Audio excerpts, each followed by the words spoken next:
공시족 40만 시대 대한민국 최고 강사의 적중 강의를 만나보는 시간 공무원 시험 추억의 길로 여러분을 초대합니다. 노량진 특강! 네, 어서 오십시오. 노량진 특강 문을 활짝 열겠습니다. 세상에는 정말 다양한 많은 종류의 직업이 존재를 하죠. 해가 갈수록 사회가 또 다양해질수록 직업의 종류도 참 많아지고 있는데 한국직업사전이라는 게 있습니다. 현재까지 한국직업사전에 등록된 직업의 종류만 보면요. 11,000여 개 정도가 된다고 하거든요.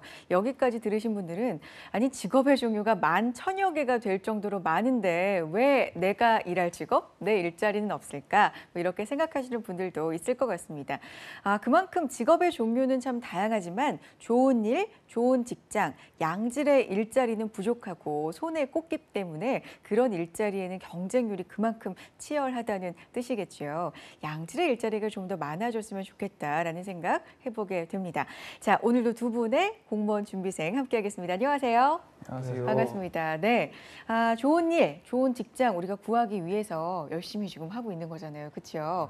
두 분한테 좋은 일, 좋은 직장의 기준은 무엇일까 좀 궁금해지는데 듣고 싶어요. 재용 학생 어때요?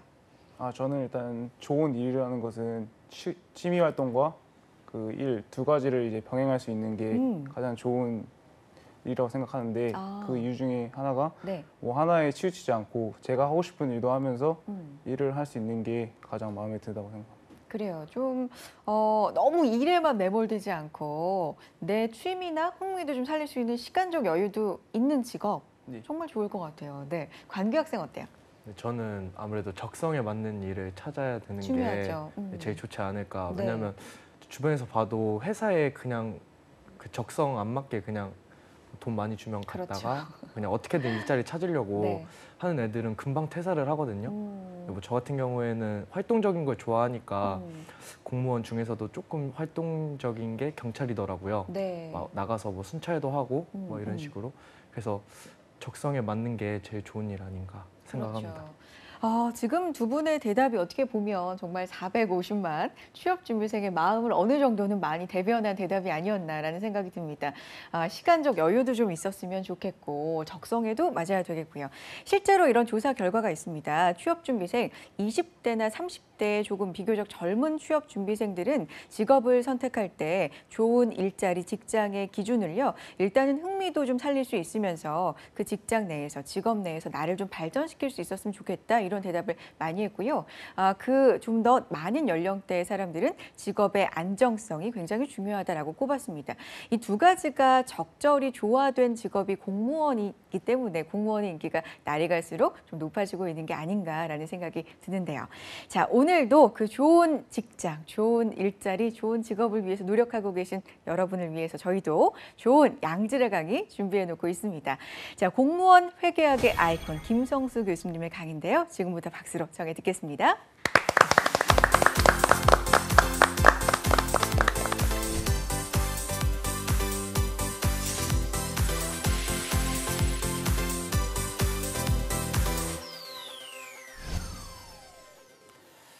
반갑습니다. 자, 회계학 특강을 진행할 김성수입니다. 자, 이번 시간에는 대손회계와 은행계정 조정에 대해 살펴보는 시간을 갖도록 하겠습니다.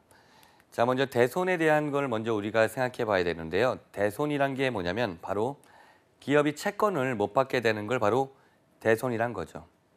그러니까 기업 같은 경우 외상거래가 실제로 현금거래보다 더 많은데 외상거래들을 하다 보면은 외상대금을 회수하지 못하게 되는 경우가 생깁니다.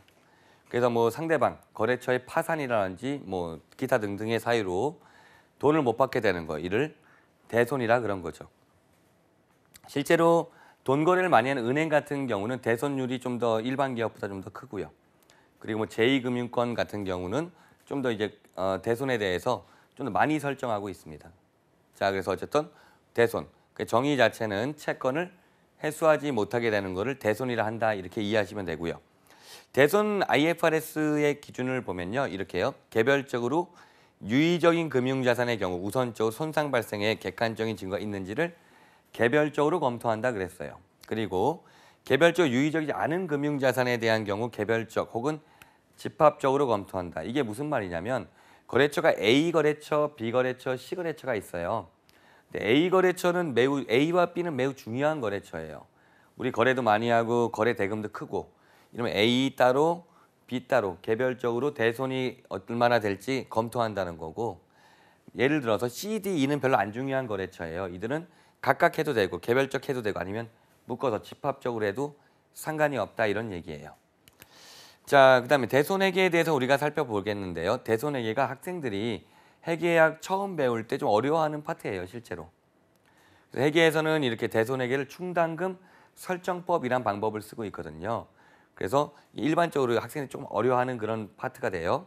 그래서 일단은 내용을 보면은 우리가 기말에 설정을 해요. 그냥 이런 식으로 설정을 해요. 우리 매출 채권이 어느 정도 있다. 외상대금이 얼마 있다. 그중에 일부 부분은 대손이 날 걸로 예상이 되면은 바로 이렇게 추정을 한다는 거죠. 이게 법과의 괴리감이 조금 있어요. 법이라는 건 정확하게 하는 게 좀 의미가 있겠죠. 확정시키고 이런 게. 회계는 그런 목적이 아니에요. 유용한 정보의 제공이에요. 회계의 목적은. 예를 들어서 X1년도 말, 그러니까 지금 기말 시점에 A라는 거래처가 대손이 날 줄 알았어요. 거기 부도날 줄 알았어요. 그런데 아직 부도가 난 게 확실하지 않았기 때문에 대손 처리 안 했다. 거기 채권에 대해서. 법은 그렇죠. 실제로 대손 났을 때 그거에 대해 처리하는 게 맞는데 회계에서는 좀 더 빠르다는 거예요. 법보다. 좀 더 유연하고 좀 더 빠르다는 거죠. 의사결정할 때도 빠른 정보, 유용한 정보를 제공해야 되니까요. 만약에 그랬다면 주주가 이럴 거예요. 법대로 했다 그러면 난리가 나겠죠, 주주가. 나도 신문 보고 그러니까 나도 그 거래처가 위험하다는 거 나도 알겠는데 왜 대손 처리 안 했냐 이렇게 말할 거라고요. 그래서 어쨌든 기말에 설정을 해요. 근데 이제 설정의 포인트는 이렇게 돼요. 설정 전 대손 충당금과 설정 후 대손 충당금을 맞추는 거예요. 대손 충당금의 개념은 이거예요. 회수가 불가능할 걸로 예상되는 채권이에요. 예를 들어서 1,000원의 매출 채권이 있어요. 외상대금 받을 거. 그중에 100원을 못 받을 것 같아요. 그게 대손 충당금이란 거예요. 근데 설정 전, 설정 후를 맞춰요. 예를 들어 설정 전에 100원이 있었고 설정 후에 120이 있다. 여기 더 크죠. 그럼 대손 충당금을 더 설정한다는 거예요. 대손 충당금이 우리가 이게 자산 차감 계정이기 때문에 대변의 항목이에요. 대변에 증가하고 차변에 대손상합비라고 비용 처리하고요. 요 반대예요. 그 다음은 설정 전에는 100원, 설정 후가 90. 맞추려면은 대손 충당금이 줄어드니까 마이너스 10 해야 되겠죠. 대손 충당금 대변 쪽에 있는 항목이니까 감수는 반대 자리 차변에 대손 충당금 10, 대변에 대손 충당금 환입 10 이렇게 처리해 주면 돼요. 얘는 이제 손익으로 처리한다고 생각하면 되고요. 자, 그다음에 대손 시에 대한 회계 처리예요. 대손이 발생했다. 그러면은 우리가 매출 채권을 제거해야 되겠죠. 채권 자산이니까 반대 자리 대변에서 제거가 되는 거고요. 그다음에 대손 충당금을 먼저 이렇게 끄집어 써요. 처음 배울 땐 이렇게 이해도 돼요. 대손 충당금이 대손을 대비해 쌓아둔 거다 이렇게 생각하고 대손 충당금이 대변 항목이니까 감수는 차변해야 한다는 거예요. 그런데 그게 초과될 수 있어요. 대손 충당금은 100원이 설정됐는데 120만큼이 대손이 날 수도 있거든요. 그러면 대손 상합비가 들어간다. 그러니까 여기 넘버가 있죠. 1, 2. 1이 우선적으로 들어가고 2가 차후에 들어간다 생각하면 되고요. 대손 채권의 해수. 이게 현실에서는 그렇게 많지는 않은데요. 시험 문제는 자주 나와요. 이게 우리로 입장을 보면 어떻게 되냐. 내가 친구한테 예를 들어서 10만 원을 한 20년 전에 빌려줬다. 10년이라 그럴까? 10년 전에 빌려줬다. 그런데 안 갚았어요. 그 친구가. 10년이 지났어요. 내 마음속으로 어떻게 했어요? 대손 처리했죠. 이 말은 내 스스로 내 돈 받을 채권을 포기했다는 얘기예요. 10년 동안 못 받았으니까. 그러다가 또 10년이 지났는데 그 친구가 갑자기 10만 원을 나한테 보내줘요. 옛날에 20년 전에 내가 빌려준 10만 원 갚을게. 이게 대손 채권의 회수라는 거죠. 그러니까 상대방 입장에서 갚을 의무가 없다는 얘기예요. 그럼에도 불구하고 갚았다는 얘기니까 좀 덜 일어나는데 수험에서는 자주 나타나요. 자, 그래서 이때는 현금이 증가하고 대손 충당금을 다시 이렇게 살려놔요. 이유는 대손 시에 우리가 매출 채권을 제거하면서 대손 충당금을 끄집어 썼었는데 이게 대손이 아니라는 거지. 채권을 회수했으니까. 그래서 대손 충당금을 다시 살려놓는다. 이런 식의 분계를 이해하시면 돼요. 그래서 이제 문제를 넣고 우리가 한번 이게 끼워 볼 텐데요. 자, 문제를 한번 볼게요. 자, 예제를 볼게요. 기초의 대손 충당금은 1,000원, 대손이 발생 600원, 대손 채권에서 50, 기말 대손 충당금 1,200이 돼요. 잠깐 다시 이걸 복습하면은 대손 시의 분계는 대변의 매출 채권 제거해 주면서 대손 충당금 먼저 끄집어 쓴다. 이 순위로 대상 상각비가 들어온다. 대손 채권 횟수는 현금이 증가하고 대변의 대손 충당금 다시 살려놓는다. 설정은 1, 2의 사항인데 대부분 이 1의 사항이 많이 나와요. 더 설정하는 경우. 그래서 이때 대손 충당금을 증가시키고 처음에 대손 상각비로 처리한다. 자, 이렇게 생각해 보고요. 그러면 여기서는 기초 대손 충당금은 원래 있었던 데이터고요. 작년에도 넘어온 거고 그다음에 대손 발생부터 시작이 되는 거예요. 대손이 발생했다 그러면 대변으로 매출 채권 600을 제거하겠죠. 현재 대손 충당금이 1,000원 있었다는 거예요. 충분하니까 600만큼은 대손 충당금을 끄집어 썼다는 얘기예요. 그리고 대손 채권 회수했어요. 50원. 그럼 현금이 증가하면서 대변에 매출 채권 회수한 게 아니라 매출 채권은 과거에 대손 시에 제거가 됐고 대손 충당금을 끄집어 썼으니까 대손 충당금을 다시 살려놓는다는 거예요. 여기가 이제 키포인트가 되는데 설정 분계가요. 설정 전 대손 충당금과 설정 후 대손 충당금을 맞추는 거예요. 그래서 설정 전 대손 충당금은 여기만 보면 돼요. 1,000원에서 600만큼 감소하겠죠. 600 감소하고 다시 대손 충당금, 대손 채권 회수하면 50 증가하죠. 그래서 1,000원에서 600 마이너스 플러스 50해서 450이 설정 전 대손 충당금이에요. 설정 후 대손 충당금 문제에서 제시됐어요. 1,200. 이게 뭐예요? 이만큼 채권 회수가 불가능하게 예상이 된다는 얘기예요. 그래서 450이 1,200이 돼야 되겠죠. 450과 1,200의 차이 750을 더 설정한다. 더 쌓아준다. 그래서 대변에 대손 충당금 750, 차변에 대손 상각비 750이라 분계를 하는 거예요. 실제 기출문제를 보면서 한번 다뤄보도록 할게요. 대손 관련된 문제를 한번 볼게요. 기출문제인데요. 2016년 지방직 구급에 나왔던 기출문제예요. 읽어보니까 한국은 매출 채권과 그에 대해 미래 현금 흐름 추정액은 다음과 같다. 충당금 설정법을 사용할 경우 기말에 인식해야 할 대손 상각비는 얼마일까요? 물어봤어요. 대손 상각비 이게 설정할 금액을 물어본 거나 마찬가지예요. 그리고 단 할인 효과가 중요하지 않은 단기 매출 채권이며 이 말은 제시가 안 돼서 상관없는데 이 제시어는 현재 가치 한 건 없다는 얘기고요. 그 다음에 기말 대손 충당금 변동은 없다. 이것만 보고 하라는 얘기예요.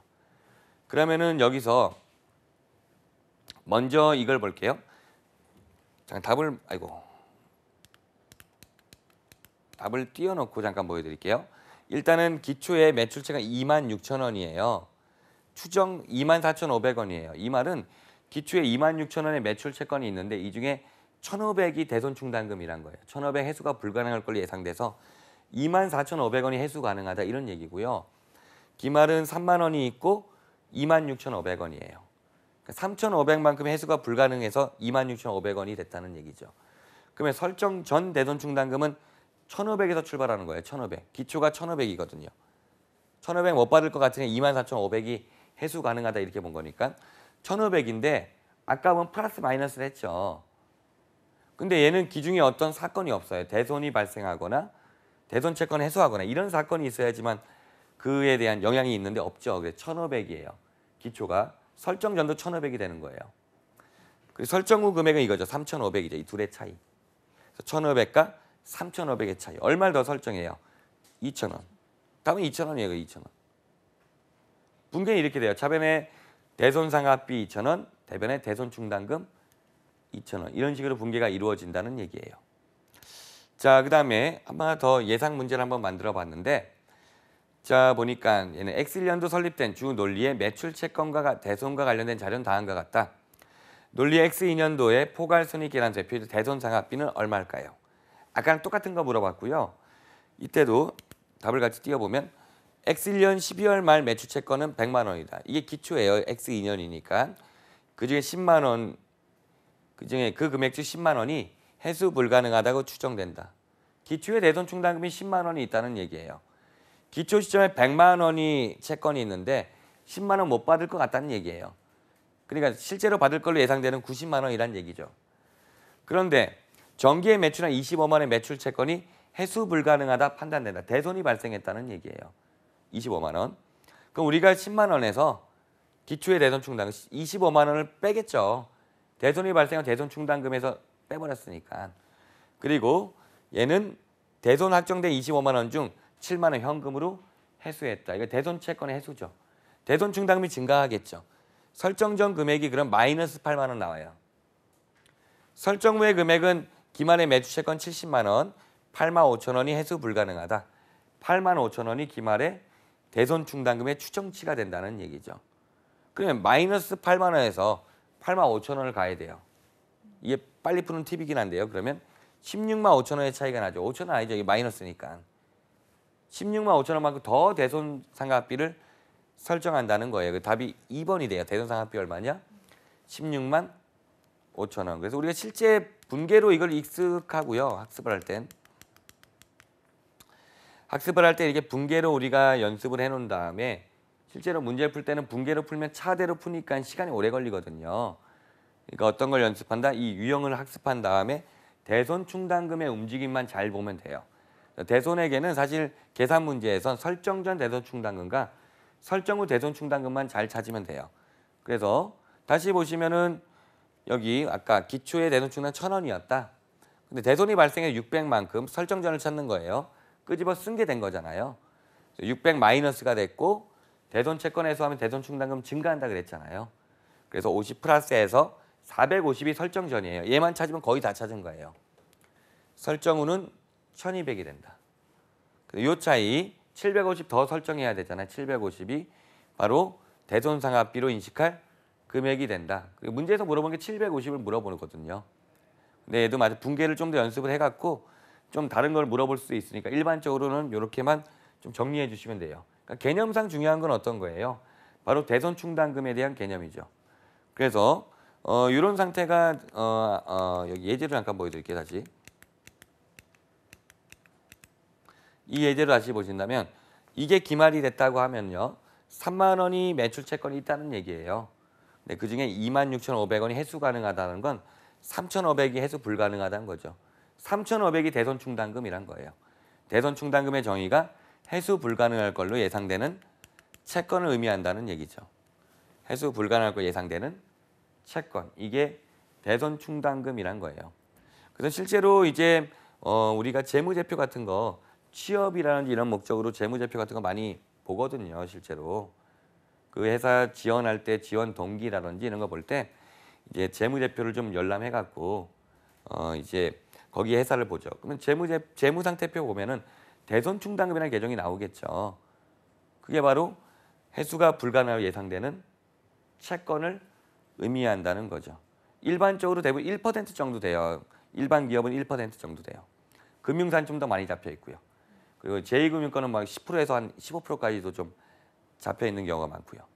그래서 바로 이게 대손 충당금이다. 자, 그 다음 내용을 볼게요. 그 다음 은행 계정 조정을 보도록 할게요. 그래서 은행 계정 조정, 여기는 문제를 푸는데 약간 테크니컬한 면이 좀 있거든요. 근데 은행 계정 조정은 바로 당좌 예금을 맞추는 거예요. 그러니까 당좌 예금의 통장에 찍혀 있는 금액하고 당좌 예금 회사 장부하고 차이가 나는 거예요. 원래 차이가 없어야 되겠죠. 통장 잔액하고 회사 장부하고 차이가 없어야 되겠죠. 차이가 날 때 이 차이를 조정하는 게 은행 계정 조정이라 그래요. 당좌 예금이 왜 중요하냐면은 당좌 예금이 있어야지만 회사가 수표 발행하고요. 그다음에 어음 발행할 수 있거든요. 그러니까 당좌 예금 잔액의 파악은 중요하겠죠. 그래서 자 보시면 이제 회사 측이 회사 장부예요.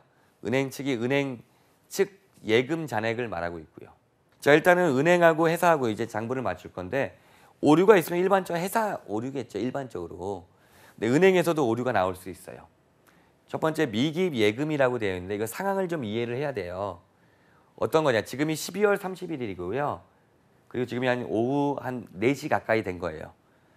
회사에서 이제 제가 이제 회사 직원인데 당좌 예금에 1,000만 원 입금시키라고 사장님이 시켰어요.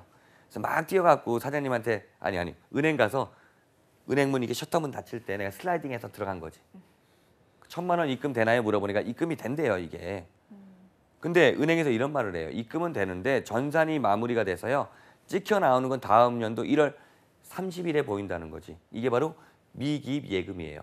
진실은 입금된 거예요? 안 된 거예요? 입금이 된 거죠. 통장에 안 찍히잖아요. 하지만 미기입은 은행 측 수정 사항이 되겠죠. 은행 측에서 플러스하는 거고요. 기발행 미인출 수표는 뭐냐면 은행이 회사가 수표를 발행하면은 그 수표를 갖고 있는 상대방이 있잖아요. 그 상대방이 은행에 가요. 현금으로 바꿔요. 그럼 은행 입장에선 그 현금을 바꿀 때 당좌예금이 줄어들거든요. 근데 비슷한 날짜에 12월 30일이고 은행문 닫을 시간 됐어요. 회사는 수표를 발행했어요. 당좌예금 장부를 줄여놨는데 회사가 수표를 발행했는데 이제 은행에서 이제 그 상대방이 은행 갈라 그러다가 내년에 가야 되겠다. 올해 문 닫힐 것 같아서. 그럼 은행은 모르잖아요. 은행에서 반영이 안 됐겠죠. 기발행 미인출 수표. 이름에 다 써 있는데 기발행 이미 발행했다. 미인출 수표.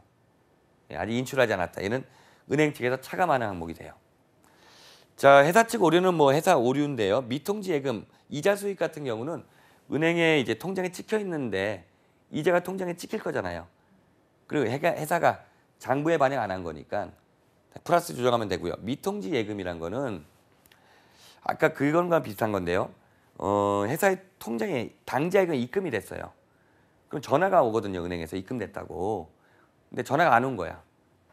뭐 바쁘고 그러면 은행 직원이 못할 수도 있잖아요. 회사 장부에 기록 안 한 거예요. 그러니까 회사의 장부에서 플러스해야 되고요. 그다음에 부도수표.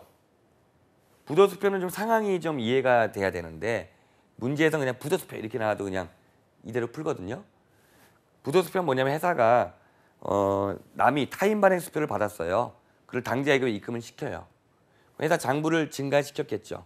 근데 은행에서 이게 부도가 났다는 거예요. 이 수표가. 그 은행에선 바로 당좌예금 줄여버리거든요. 회사가 이거 모른 거예요. 회사 장부를 조정해야 되겠죠. 마이너스. 이자 비용이나 수수료 비용도 회사가 몰랐으니까 회사에서 감소시킨다.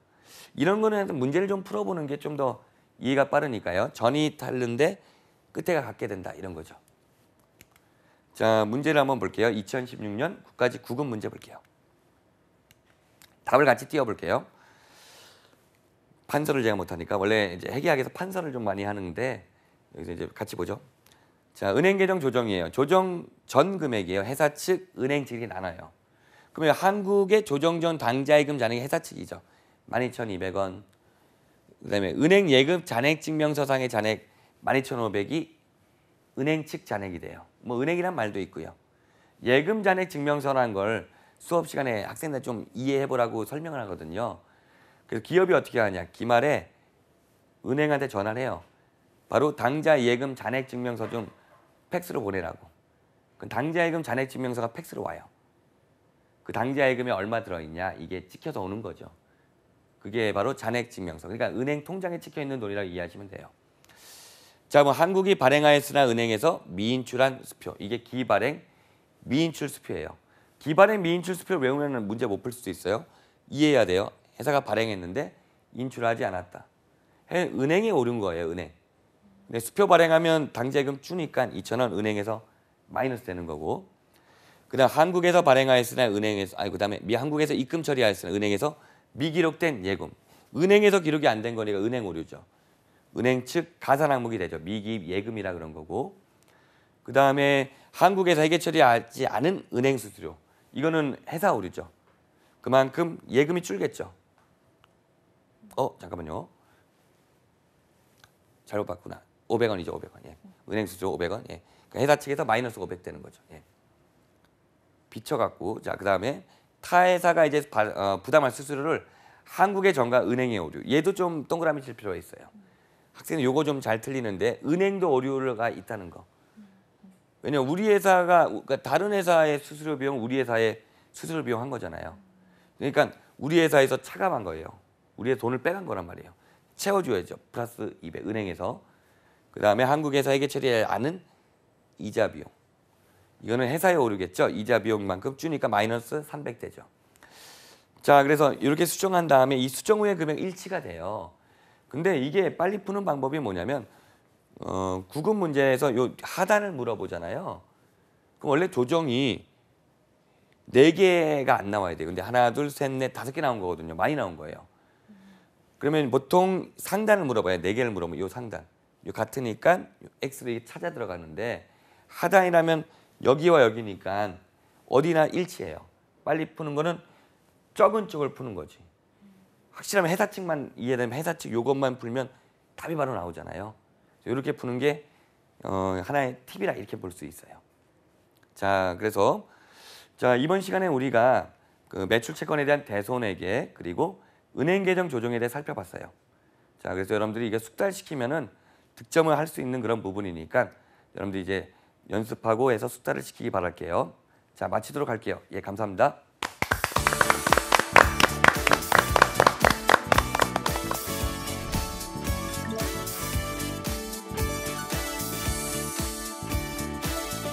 네, 오늘 회계학은요, 대손 회계에 대해서 배워봤습니다. 어떻게 차근차근 잘 따라오셨는지 모르겠네요. 재용 학생 오늘 어땠나요?